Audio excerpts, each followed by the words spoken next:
So I was given 5 minutes to speak today. So last time I checked, my speech took 4 minutes and 30 seconds. So I'll be taking 30 seconds to thank my mom. She's here today. And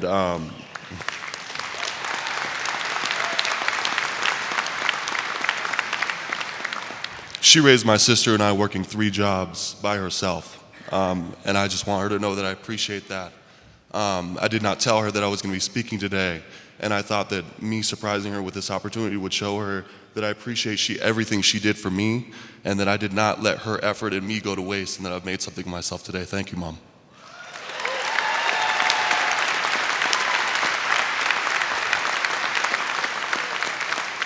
As one of my idols would say, you are the real MVP. All right. Today I'm 21 years old. I often think to myself about the days when I was younger, the days before I took any university classes and had little understanding of the complex ideas that form our world today. I think about what people asked me what I wanted to be when I grew up. And although my response changed quite often, I was always confident in that answer. Policeman, astronaut, firefighter, president. And you know the funny thing? Nobody laughed. Nobody questioned me. In fact, most people were proud of my ambition.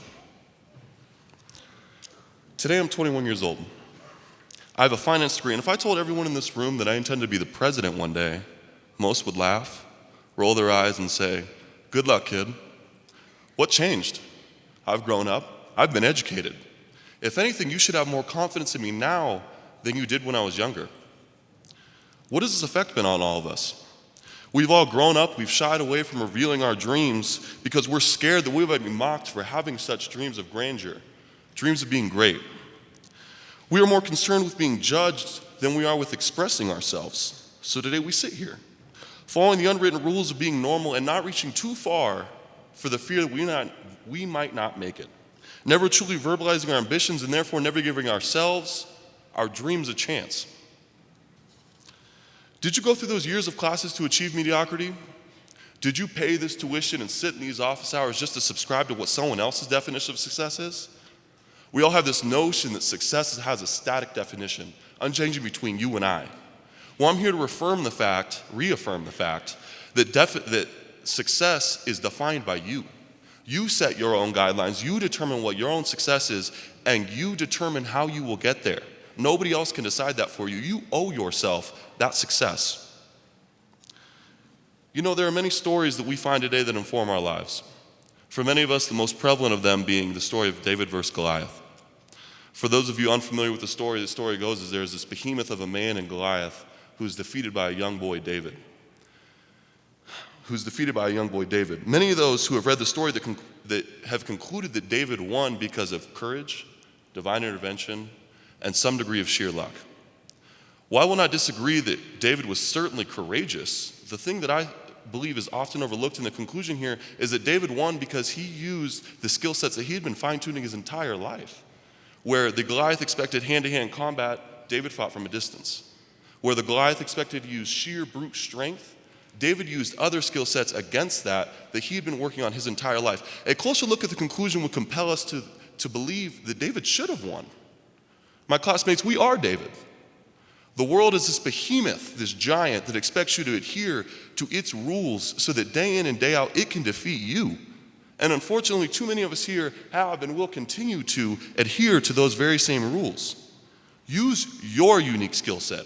Follow these standards that you have set for yourself to achieve your own definition of success. Believe that you can triumph. Finally, look around you.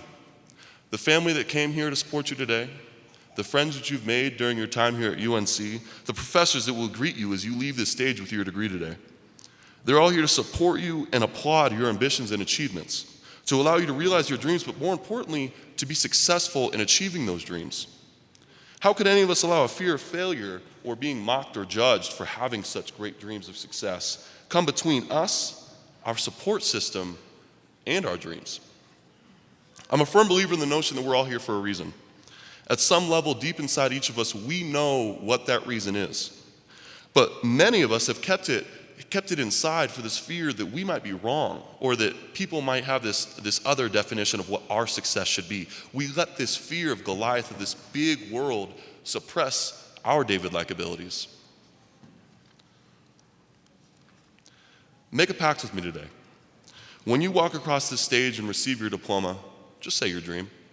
It can be out loud, it can be in your head, but give yourself the opportunity to boldly and bravely realize your dreams. You did not work this hard to get here today just so that you could play it safe and become what someone else thinks you should be, subscribe to someone else's definition of success. Make your dreams real. So today, I'm 21 years old. I'm receiving my degree. I have an amazing family, an amazing set of friends, and I want to be the President of the United States one day. That's my dream. Thank you. Congratulations, graduates.